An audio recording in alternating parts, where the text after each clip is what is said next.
I turned around and there was a child stood to my left. And I thought, is he going to fancy dress? He had like slip-on cloth shoes. He was very pale. He had like serge brown trousers on, which finished sort of between his knee and his ankle, and he had like a creamy linen shirt on, brown hair, very dark brown eyes, and he was carrying like a metal pole, which I don't know what it was for, but it reminded me of something that you would pick rubbish up with. And I said to him, oh, well, I'm just, this recording machine of mine was still running. I said to him, I'm just collecting all the headstones and things, recording them. So he said, why?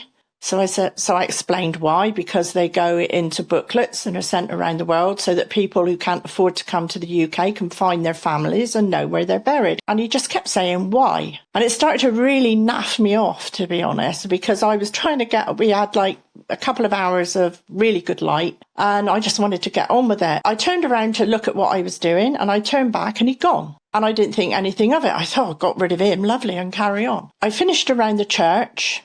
And I shouted over to my husband, did you see that kid? And he said, yeah, I saw a kid like near you and over there somewhere mooching around. So I said, oh, he was getting on my nerves. I said, never mind, we'll carry on. So we was working our way up the cemetery. And I said to my husband, isn't it lovely that the cemetery goes all the way back and behind the wall at the top, there's no housing, there's nothing, there's just fields. And he said, yeah, it's unusual sort of these days, and thought no more of it, carried on with what I was doing. And I came to a crypt, but above ground crypt that had 6 slates on it, well, 5 slates because one was missing. And I started again talking into my dictaphone. And again, I heard this voice, this time to the right of me, say, you have to find who's in the missing like slate. And it was this kid again. And I said, well, I can't find it, can I? Because it's missing. And I said, I've already told you go away. I said, I've got to get on with this tonight because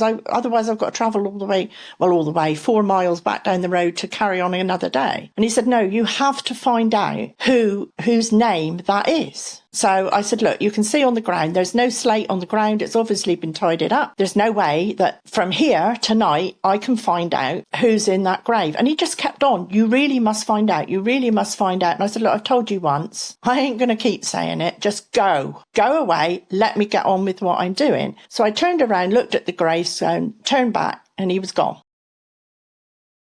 I suppose you can't wait to start transcribing this tape. So I said, yeah, I'll just get on with it. I said, that blasted kid will be, I can still hear what I'm saying over this child. I pressed play and I started typing it out. And it came to the bit where I was talking to him the first time. And you could hear me, but he wasn't on it.